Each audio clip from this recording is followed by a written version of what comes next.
नमस्कार। एवान टेलिभिजनबाट प्रसारण हुने कार्यक्रम समय संवादमा यहाँलाई हार्दिक स्वागत छ। म बिन्दु थापा निहारिका। यो केवल एउटा कार्यक्रम होइन, यो हो समयसँग, सङ्घर्षसँग र सपनासँग र सफलतासँग जोडिएको संवाद।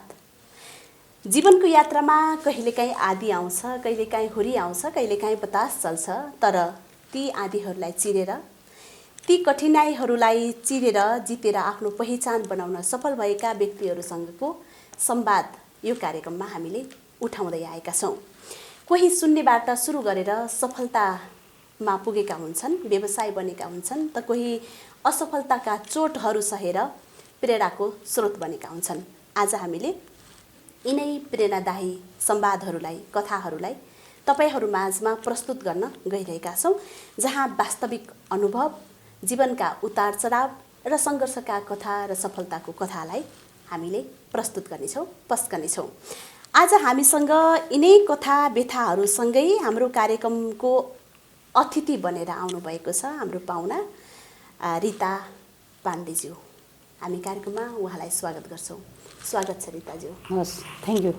समय संवाद हाम्रो यो एवान टेलिभिजनको कार्यक्रम र यहाँसम्म आइपुग्दाखेरि, आजको कार्यक्रमसम्म आइपुग्दा, यात्रासम्म आइपुग्दाखेरि तपाईँलाई आफ्नै सङ्घर्ष सम्झँदा कस्तो लाग्छ? हस्, थ्याङ्क यू। म आफूले आफैलाई गौरवान्वित ठान्दछु। म नजन्मिँदै कस्तो थिएँ थाहा भएन, जन्मिसकेपछि पनि म नजान्दै कस्तो थिएँ थाहा भएन, म जान्ने भइसकेपछि आफूले आफैलाई सङ्घर्ष गर्नुपर्छ र आफूले आफ्नै नामबाट पहिचान कमाउनुपर्छ भन्ने उद्देश्यका साथ लड्दै पछ्याउँदै हिँड्दै अगाडि बढिरहेको एक नेपाली चेली हो। तपाईँ bachelor of medical lab technologist हुनुहुन्छ। हजुर। त्यो सँगसँगै तपाईँले लाइफ इन्सुरेन्समा पनि काम गर्नुहुन्छ, सिटिजन लाइफ इन्सुरेन्स। हजुर। यहाँसम्म आइपुग्दाखेरि तपाईँले धेरै सम्मानित पनि हुनुभएको छ होइन? अस्ति भर्खरै पनि सिटिजन लाइफ इन्सुरेन्सबाट सम्मानित हुनुभएको थियो। हजुर। यो मोडसम्म, यो उचाइसम्म आइपुग्दाखेरि तपाईँलाई त्यो छेड, त्यो टर्निङ पोइन्ट कुन थियो जसले तपाईँलाई उचाइतर्फ लयो? हस्, थ्याङ्क यू। हाम्रो घर एकदमै गरिब परिवारमा जन्मेको। बुवा सानै, म बच्चै हुँदैदेखि राजनीतिक विषयमा विशेषज्ञ हासिल गरेको व्यक्ति हुनुहुन्थ्यो। पैसा त कमाउनुपर्छ, तर एउटा आदर्श बनेर कसैको ढाँटछल नगरिकन, कसैको 1 रुपियाँ नखाइकन र कसैलाई चित्त नदुखाइकन कमाएको पैसा नै त्यो सफलताको पैसा हो भन्ने कुराहरू हामीलाई सिकाउनुहुन्थ्यो। त्यही सन्दर्भमा रहेर म पनि अगाडि बढ्दै गएँ। पैसा चाहिन्छ, तर कसरी कमाउने भन्ने कुरा सिकाइ चाहिँ भएन। सिक्दै गइयो, अरूको देख्दै गइयो।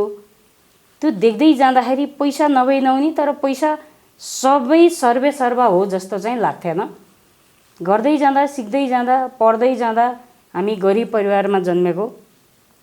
बुवाले बारीका टुक्रा बेचेर राजनीति गरेको त्यो समय थियो। त्यति बेलाको समय साँच्चीकै राजनीतिक गर्ने मान्छेहरू, सोसल वर्कर, समाजसेवी, निस्वार्थ भावमा उत्प्रेरित भएका व्यक्तिहरूलाई राजनीतिक विशेषज्ञ भन्ने बुझ्थेँ मैले। र साँच्चीकै त्यस्तै परिस्थिति थियो त्यो बेला, जब हामी नजान्ने हुँदै बचपनमै बुवाहरूले राजनीतिका कुराहरू बन्द कोठाभित्र बसेर मिटिङ गर्दा भाइको र मेरो लडाइँ हुन्थ्यो। किनकि त्यहाँभित्र अलिकता विज्ञ व्यक्तिहरू छन्। त्यहाँ चिया लिएर गइयो भने त्यो 2 शब्द भए पनि मैले सुन्न पाउँछु र केही मैले पनि बुझ्ने मौका पाउँछु भनेर त्यो बन्द कोठाभित्र चिया लगिदिनका लागि पनि दिदीभाइको लडाइँ हुन्थ्यो। आधा चिया गिलासबाट थालमा पोखिसक्थ्यो, तर हाम्रो लडाइँले हामी त्यहाँभित्र छिर्थ्यौँ र त्यहाँभित्र मिटिङ बसेका कुराहरूको एउटा 2टा पोइन्टले मलाई क्लिक गर्यो र म त्यही क्लिकले नै अगाडि बढ्नलाई उत्प्रेरित गर्यो। त्यो समय थियो धेरै अगाडि सानै बचपन भएको समयमा त्यो हिसाबले राजनीतिक त गर्न पर्दो रहेछ भन्ने जस्तो लाग्थ्यो। तर अहिलेको राजनीतिलाई देख्दाखेरि फेरि कमाउ तन्त्र, पैसा मात्रै कमाउने होइछ यो ठाउँमा आएर त जस्तो लाग्छ। त्यति बेला साँच्चीकै सामाजिक सोसल वर्कर भनेका राजनीतिक विशेषज्ञ नै हुन् भन्ने लाग्थ्यो। त्यसरी नै म अगाडि बढे हो। यो सबैभन्दा ठुलो चुनौतीको विषय चाहिँ आर्थिक सङ्कट नै एकदमै त्यो रहेको आर्थिक कुराले बुवाले राजनीति गरेको देख्दा राजनीति गर्न चाहिँ मन लाग्यो, तर पैसा चाहिँ चाहिँदो रहेछ। पैसा अभावकै कारणले बुवा जुन पदमा जुन टप लेभलमा पुग्न पर्ने थियो त्यो पैसाकै अभावका कारणले बुवा त्यो लेभलबाट माथि जान नसकेको परिस्थिति चाहिँ मेरो घरको परिवारमा चाहिँ हो। र यसलाई पार गर्नको लागि कस्तो मानसिक शक्ति आवश्यकता पर्यो? त्यो बुवाको कामको प्रकृति हेर्दै जाँदा पैसाको अभाव, पैसा नभई नहुने भन्ने परिस्थितिमा एनी हौ पैसा कमाउनु पर्दो रहेछ, तर इज्जत र सम्मानका साथ पैसा कमाउनु पर्दो रहेछ भन्ने दिमागमा खेल्यो। एक्कासी मलाई कसैले सिकाएर होइन, अटोमेटिक पैसा चाहिँ कमाउनु पर्दो रहेछ भनेपछि गरिब परिवारमा जन्मेका छौँ, चाहेको जस्तो पढ्नका लागि पनि पैसा नभएको परिस्थिति।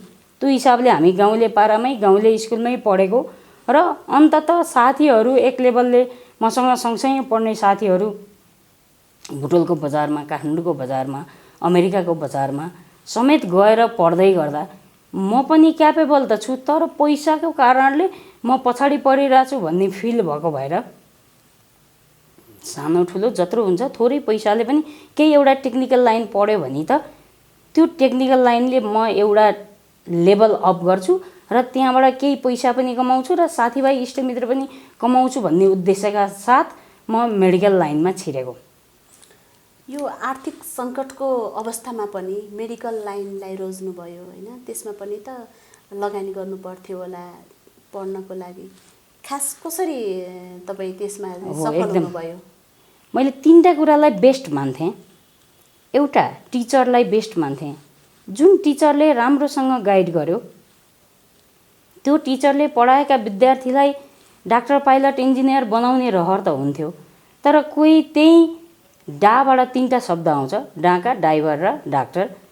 त्यो डाका बनोस्, त्यो ड्राइभर बनोस् र त्यो डाक्टर बनोस् भनेर टिचरले पढाउने त होइन थियो। तर त्यही एउटै स्कुलमा बसिरहेका विद्यार्थी पनि फर्स्ट बेन्चमा बसेको मान्छे फेल पनि हुनसक्छ र लास्ट बेन्चमा बसेको मान्छे फर्स्ट पनि हुनसक्छ। त्यही स्कुलमा त्यही क्लासमा पढाएका विद्यार्थी मान्छे मध्ये कोही डाक्टर पनि बनाएछ, कोही डाका पनि बनाएछ, तर टिचरले तँ डाका बनेस् र तँ डाक्टर बनेस्, तँ ड्राइभर बनेस् भने चाहिँ होइन थियो। उसले आफ्नो सङ्घर्षको बाटो वेलाई पहिचान गरेर अगाडि बढ्दै गर्दा कोही डाक्टर बन्न सफल भए, कोही ड्राइभर बन्न सफल भए त कोही डाकामै पनि रहे। त्यो हिसाबले त्यो तीनटा क्षेत्रमध्ये पनि डाक्टरलाई मैले राम्रो हिसाबले राम्रो नजरले हेर्थेँ। त्यस्तै गरी अर्को पोइन्ट टिचरलाई राम्रो नजरले हेर्थेँ र एउटा लयर वकिललाई पनि राम्रो नजरले हेर्थेँ। तीनटा नजरले हेर्दै गर्दा वकिलले सही वकालत गरिदियो भने अन्यायमा परेको मान्छेले न्याय पाउँछ। त्यो सन्दर्भमा वकिलको पेसा बेस्ट छ भनेर मैले जानेको। अब टिचरले सही सत्य तरिकाले राम्रोसँग विद्यार्थीलाई गाइड गर्यो भने त्यो विद्यार्थी सफल हुन्छ भन्ने हिसाबले टिचरलाई सम्मान गरेको।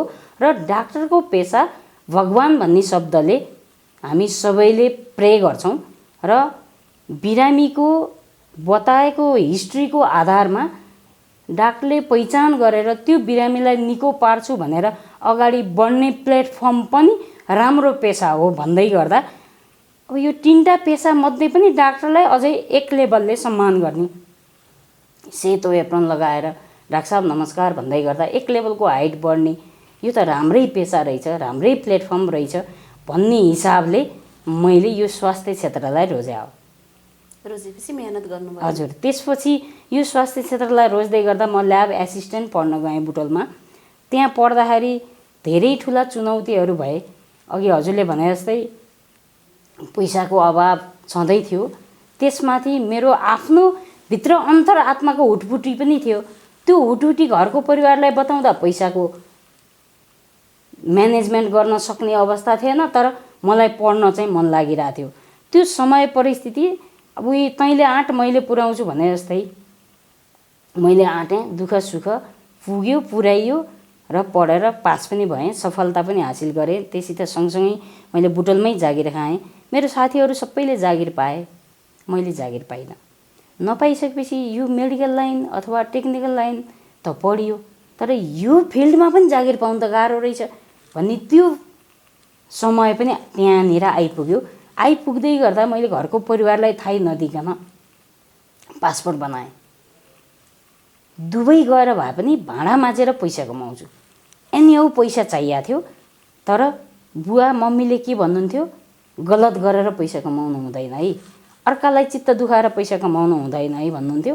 त्यो शब्दलाई दिमागमा थाती राख्दै पैसा त कमाउनु पर्यो, अब यो लाइन पढ्दै गर्दा पनि जागिर पाउन त गाह्रो रहेछ, सोर्स फोर्स चाहिँदो रहेछ भन्ने फिल भएपछि मैले घरको परिवारलाई ढाँटेर पासपोर्ट बनाएँ। मेडिकल बनाउन कोही एकजना साथीकोमा गएँ। त्यो साथीको हाकिम मेरो बाबाको एकदमै मिल्ने साथी हुनुहुँदो रहेछ। संजोग संयोग उहाँले परिचय मेरो माग्नुभयो। परिचय माग्दै गर्दा मैले बुवाको नाम दिएँ। एम प्रसाद पाण्डेको छोरी, त्यत्रो राजनीतिक विशेषज्ञ हासिल गरे व्यक्तिको छोरी, तिमीलाई छोरी भनेर कसैले त चिन्दैन, तिमी सर्ट प्यान्टमै देखिरहेको हुन्छु, तर पनि तिम्रो इज्जत, तिम्रो बाबाको इज्जतका लागि पनि तिमी विदेश जान हुँदैन भनेर मेरो अगाडि त्यो मेडिकल रिपोर्ट बनाउनुको त के कुरा, त्यो पासपोर्ट नै च्यातिदिनु भयो। त्यो च्यातिदिसकेपछि म त्यहीँ रोएँ। कति बेर रोएँ मलाई नै थाहा छैन। म 1 हप्ता पछाडि मात्रै मेरो घरमा आइपुगेँ, किनकि आँखा सुन्निएका थिए, फुल्लिएका थिए। त्यो सुन्निएको फुल्लिएको आँखालाई नर्मल बेसमा ल्याइसकेपछि मात्रै म 1 हप्तामा बल्ल घरमा आइपुगेँ। त्यति बेला उहाँले विदेश गएको लेडिजहरूलाई हेर्ने दृष्टिकोण फरक छ, अहिले जस्तो समय त्यति बेला थिएन। त्यो हिसाबले गर्दाखेरि तिमी जान हुन्न, तिम्रो इज्जतका लागि, तिम्रो बाबाको इज्जतका लागि पनि। पैसा मात्रै सबै कुरा होइन, एउटा प्रतिष्ठा इज्जत कमाउनलाई पनि धेरै सङ्घर्ष गर्नुपर्छ। त्यो हिसाबले तिमी जाने होइन, तिमीले यहीँ केही गर्नुपर्छ, मैले जागिर खोजिदिन्छु भन्नुभयो। अनि बुटोलमा एक ठाउँ जागिर खोजिदिनु भयो, 1200 को जागिर। त्यति बेला भाइले 5000 मान्छे, 5000 रुपियाँ दिएर काम गर्ने मान्छे 5 जना। कुखुराको पोल्ट्री फर्म थियो मेरो आफ्नै घरमा। त्यो पोल्ट्री फर्ममा 5 जना मान्छे थिए। तिनलाई 5000 का दरले भाइले स्यालेरी दिन्थ्यो, खाना बस्न त्यहीँ दिन्थ्यो। अनि भाइले मलाई नानी भन्ने शब्दले प्रस्तुत गर्थ्यो। अनि यहाँ 5 जना काम गर्ने मान्छे छन्, त आइस भने त यी 5 जनालाई राख्नु पर्दैन, यिनीहरूलाई निकाल्दै गर्दा ती 5 25,000 पनि तिर्नु परेन, त्यो पनि कमाइ भयो। ती 5 जनालाई खाना दिएको पनि केही नभए पनि 25,000 खर्च भएको छ, 50,000 कमाइने भयो। र आज मैले जुन दिमागले काम गरिरहेको छु, त्यो कामको प्रसङ्गले त 2 जनाले कमाउँदा त यता 50 त कमाइसक्यो, त आइस भने अर्को 50 पनि कमाइन्छ कि। त्यो हिसाबले पैसा नै सबैभन्दा ठुलो कुरा रहेछ। आखिर त्यहाँ जागिर पनि पाएको अवस्था छैन। आइज घरमै आएर केही सङ्घर्ष गरौँ, यही पोल्ट्री फार्मलाई अगाडि बढाउँ भन्ने हेतुले भाइले मलाई घरमा बोलायो। मैले एक मनले जानुपर्छ, पैसा त हो भन्ने जस्तो लाग्यो। तर एक मनले म एक लेभलले दुःख सङ्घर्ष गरिसकेँ, अब मैले यहीँ केही गर्नुपर्छ, म यही स्वास्थ्य क्षेत्रमै अगाडि बढ्नुपर्छ भन्ने हेतुले म घरमा गइनँ। भाइलाई केही कुराले वर्जित गरेँ र म निरन्तर त्यही 1200 को जागिरमै अगाडि बढेँ। त्यति बेला घरमा 1200 को जागिर खाछु भन्यो भने मलाई बुटोलमा बस्न दिनुहुन्न भन्ने हिसाबले मैले 12,000 को जागिर खाछु भनेर ढाँटेर 1200 को जागिर खाएर म बुटोलमा बसेँ। अब त्यो समयमा कति सङ्घर्ष भयो होला, कति दुःख भयो होला, खान पुग्यो होला या पुगेन होला, अब हजुरहरू आफैले नै गेस गर्नु। त्यो परिस्थितिबाट हुर्किँदै गएँ। पछि मेडिकल कलेज खुल्यो, अनि घर पाइ जागिर मेडिकल कलेज एउटा संस्था, त्यहाँ व्यक्ति विषय मान्छेसँग काम गरिरहेको थिएँ भने यहाँ संस्थागत हिसाबले घर पाइ घरबाटै खाना खाएर मेडिकल कलेज जागिर आउन पाइन्छ, खाना आउन पाइन्छ भन्ने भएपछि अनि मेडिकल कलेजमा आएर इन्टरभ्यू दियो, त्यहाँ नाम निस्क्यो, त्यहाँ जागिर खाएँ। 2.5-3 वर्ष जागिर खाइसकेपछि काम सबै हामी तल्लो लेभलले गर्नुपर्ने, म त्यति बेला ल्याब एसिस्टेन्ट मात्रै थिएँ। एसएलसी बेसबाटै पढ्न पाइन्छ त्यो विषय। काम चाहिँ डाक्टरले भन्दा ठुलो गर्नुपर्ने, पढाइको पोस्टको हिसाबले एसएलसी बेस भनेपछि 10 क्लासै भयो। त्यही साल होइन अझै पढ्नुपर्छ, यो पढाइले मात्रै पुग्दो रहेछ भन्ने भएपछि मैले फेरि टेक्निसियन पढ्नलाई चितवन मेडिकल कलेजमा गएर इन्टरभ्यू दिएँ। त्यहाँ नाम निस्किएन। त्यहाँ हामीलाई 1 देखि 1.5 लाख रुपियाँ पहिल्यै पे गर्नुपर्छ, अनि बल्ल तपाईँहरूको नाम निस्किन्छ, नत्र निस्किँदैन भन्नुभयो। त्यो 1.5 लाखका के कुरा, 1.5 पनि खल्तीमा थिएन। त्यो घुस दिएर नाम निकाल्ने परिस्थिति नभएपछि हामी त्यत्तिकै छोडेर आयो। इक्जाम चाहिँ दियो तर नाम चाहिँ निस्केन। त्यो ननिस्किसकेपछि म इन्डिया गएर पढ्छु भनेर एक लेभलले दिमागमा आयो। आइसकेपछि हामी 5-7 जना भएर इन्डिया गयौँ। टेक्निसियन एडमिसन हुन जाँदा हामी सबै लेडिज नै गएको थियौँ, तर कपडाको ड्रेसअपले मलाई लेडिज भनेर नचिनेको हिसाबले उनीहरू सबैको गाइड टाइपको एउटा अभिभावकत्व टाइपले चाहिँ हामी त्यहाँ गइयो। इन्डियाको अनन्तपुर भन्ने ठाउँमा पुग्यो। त्यहाँ गएर एडमिसन लिन खोज्दाखेरि अब त्यहाँको भाषा इङ्ग्लिस पनि बोल्दैनन्, हिन्दी पनि बोल्दैनन्, त्यहीँको तेलुगु भाषा बोल्ने, हामीले नबुझ्ने त्यो परिस्थिति हुँदै गर्दा पनि हामी त्यहाँसम्म पुग्यौँ। आइसक्यो, म एनिहाउ एडमिसनै भएर जानुपर्छ भन्ने हिसाबले म त्यहाँ एडमिसन भएँ। अरू 6 जना साथीहरू हुनु भएन। पछि फेरि आएँ। अब यता मेडिकल कलेजमा जागिर खाँदै गर्दा बुटोलमा जागिर 1200को जागिर मैले मेडिकल कलेज जागिर खान आउँदा त्यहाँ मेरो बल्ल 12,000को तलब भएको थियो। तर मेडिकल कलेज आएर जागिर खाँदा 4,000को तलब थियो। त्यो 4,000को तलब उता 12,000को तलब त जागिरको हिसाबले त पैसाको हिसाबले हेरेको भए त बुटोलमै ठिक थियो पछि। तर संस्थागत हिसाबले घरमा आएर घरपाई काम गर्दा बुवा मम्मीलाई सघाउन पनि पाइने, इष्टमित्र साथीभाइ सबै खुसी पनि हुने, त्यो हिसाबले मेडिकल कलेज रोजियो। पछि पढाइको हिसाबले फेरि इन्डिया गइयो अनि जागिर नै छोडेर पनि गएँ पछिल्लो टाइम इक्जामको टाइममा, अनि पास भएर आएँ। आइसकेपछि फेरि जागिर माग्दा सरहरूले रिजल्ट आइसकेपछि गरौली अहिले तिम्रो रिजल्ट आएको छैन भन्नुभयो। त्यो हिसाबले त्यो सङ्घर्ष गर्दै गर्दै गइयो, पास भइयो। फेरि आएर जागिर माग्दा उहाँहरूले नदिइसकेपछि मैले एउटा मेडिकल चाहिँ बाहिर खोल्नुपर्छ भन्ने हिसाबले बाहिर मेडिकल कलेज बाहिर चाहिँ मेडिकल खोलियो। त्योभन्दा अगाडि दमकडा मेडिकल हल भनेर हामी 7-8 जना मिलेर खोलेका थियौँ। त्यो साथीहरूले चलाइरहनु भएको थियो। म बिचमा म आफू ल्याब पढेको हिसाबले मेरो ल्याबको डिपार्ट मात्रै थियो। ल्याबको डिपार्टको सामान जति पोको पारेर आफ्नो घरभित्र लगेर राखेँ अनि पढ्न गएँ। आइसकेपछि फेरि मैले केही गर्नुपर्छ, साथीहरूले गरिरहेछन्, अब मैले यसमा फेरि हस्तक्षेप गर्न हुन्न भन्ने हेतुले साथीहरूलाई दमकडामै छोडेर म फेरि प्रवासमा आएर आफै एक्लै सबै म्यानेजमेन्ट गरेर अनि प्रवास मेडिकल हल भनेर खोलियो। र त्यहाँ हामी 7 जना मिलेर मेडिकल खोल्दै थियौँ। मेडिकल कलेजमै जागिर खाने साथीहरू हुनुहुन्थ्यो, म मात्रै जागिर छोडेको परिस्थिति थियो। त्यो परिस्थितिमा मेडिकल कलेजले पछि थाहा पाइसकेपछि तिमीहरूले त्यहाँ रितासँग मिलेर काम गर्ने हो भने कि यहाँ हस्पिटल जागिर छोड कि रितासँग काम गर्न छोड भनिसकेपछि साथीहरू सबै बाहिरिनु भयो। म एक्लै भएँ, अर्को एकजना साथी थियो, हामी 2 जनाले सञ्चालन गऱ्यौँ। 6 महिना नहुँदै म एक्लै भएँ। अब ल्याब पढेको मान्छेलाई औषधिको अपन थाहा छैन, तर पनि नजानेका कुराहरू आफूभन्दा सिनियर पर्सन सरहरू डक्टरहरूलाई सोधेर नेट इन्टरनेटमा सर्च गरेर हेरेर मैले मेडिसिनहरू बेच्दै गएँ। पछि फेरि टेक्नोलोजिस्ट पढ्नुपर्छ भन्ने उद्देश्य दिमागमा आयो र फेरि म टेक्नोलोजिस्ट गर्न गएँ। बिचमा जानी आउने क्रम चलिरह्यो। त्यसलाई यताको मेडिकलले केही सपोर्ट गर्यो र साथीभाइ इष्टमित्रहरूले पनि माया गर्नुभयो र मैले औषधि पसल मात्रै नभएर धेरै कामहरू गर्थेँ भित्री। अब ढिकुटी खेलाउने कुराहरूलाई सरकारले सही बाटो वे होइन भन्नुहुन्छ, तर अहिले पनि ढिकुटी साथीभाइहरूले खेलाइरहेको परिस्थिति छ, त्यो खेलाउँथेँ। त्यसबाट पनि भोपा कमिसन भनेर आउँथ्यो, जग्गाको खेलहरू गर्थेँ भित्रभित्र, साथीभाइहरूलाई माया गर्थेँ। र तिनी काम गर्दै गर्दा मेडिकल कलेजको विद्यार्थीहरू काठमाडौँ जाने आउने, पोखरा जाने आउने गर्थे। त्यहाँ टिकट काट्ने व्यवस्था थिएन, टिकटिङको काम गर्थेँ, रिचार्ज कार्ड बेच्थेँ, पानी बेच्थेँ। पसल त औषधिको थियो, तर मैले त्यहाँ जसले जे खोज्छ, जसको जे माग छ उसलाई मैले सेवाको भावले गर्न मिल्थ्यो मिल्थेन। मेडिकलमा सबै कुरा बेच्न थाहा छैन, तर मैले मान्छेले आएर केही माग्दै गर्दा दिन पाएँ भने त एउटा सेवा पनि हुन्छ र 2 पैसा कमाइ पनि हुन्छ। एनिहाउ त पैसा पनि चाहिएको परिस्थिति थियो।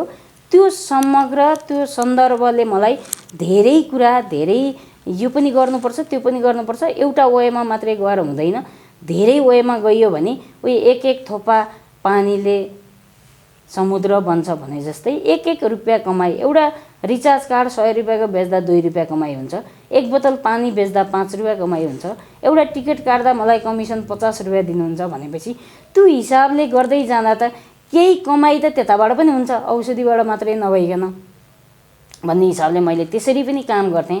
स्विपर हेल्परको काम पनि आफै गर्थेँ।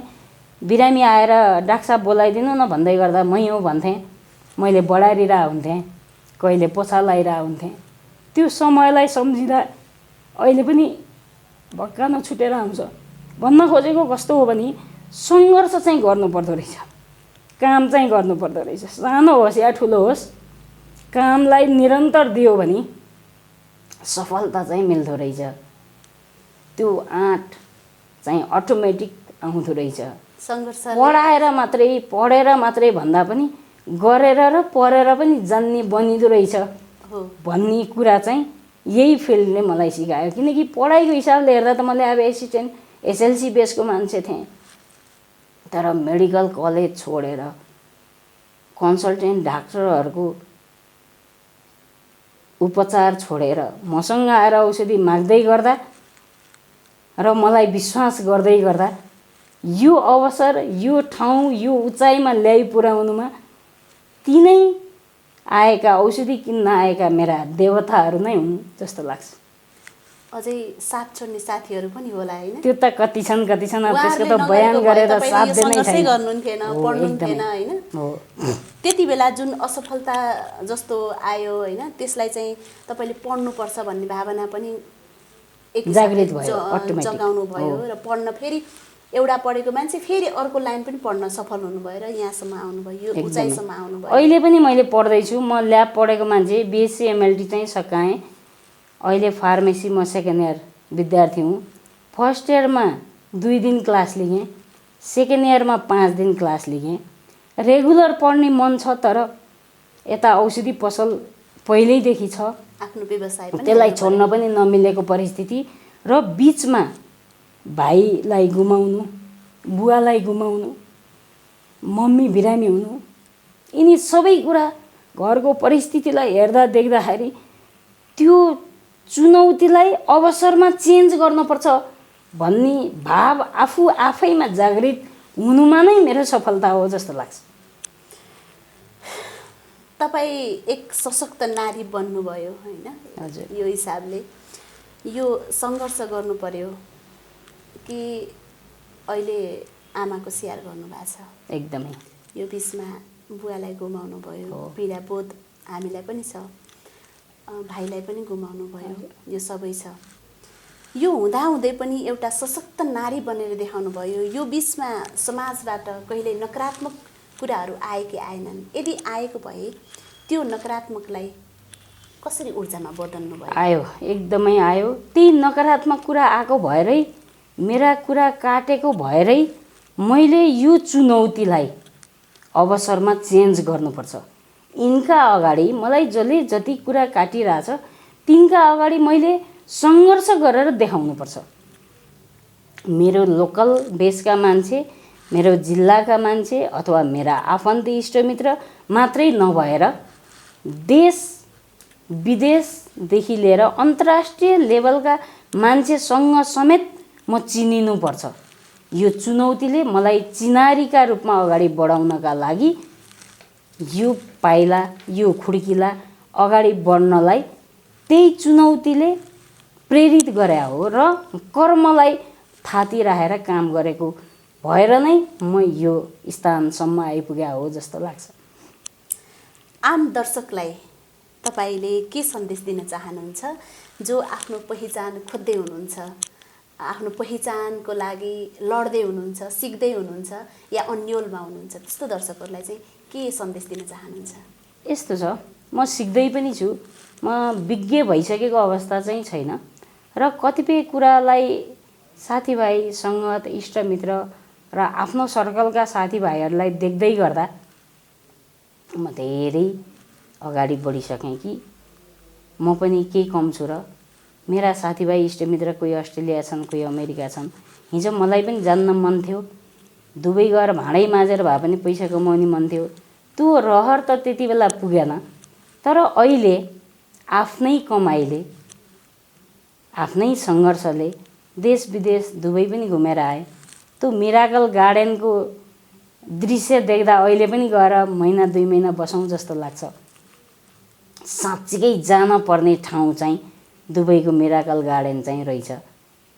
त्यो हिसाबले गर्दा साथीभाइ इष्टमित्रहरूलाई कर्मलाई निरन्तर दिनु नै सफलताको एक उचाइ हो। र अर्को कुरा के हुन्छ भने साथीभाइ इष्टमित्रले खुट्टा तान्ने काम चाहिँ मेरो मात्रै होइन, सबैको गर्ने गर्छन्। आफन्तीले मात्र होइन, समाजले पनि गर्ने गर्छ। त्यो समाज र आफन्तीका अगाडि केही न केही गरेर देखाउनुपर्छ भन्ने हेतुले अहिले पनि म 45 पुगेर 46 वर्ष लागेँ, मेरो सुताइ चाहिँ कम छ। म मेडिकल लाइनको मान्छे, धेरै मान्छेलाई यो गर्नुहोस् त्यो गर्नुहोस् भनेर अर्थी उपदेश चाहिँ दिन्छु। खानपानका कुराहरू चाहिँ यसरी खानुहोस् भनेर सिकाउँछु।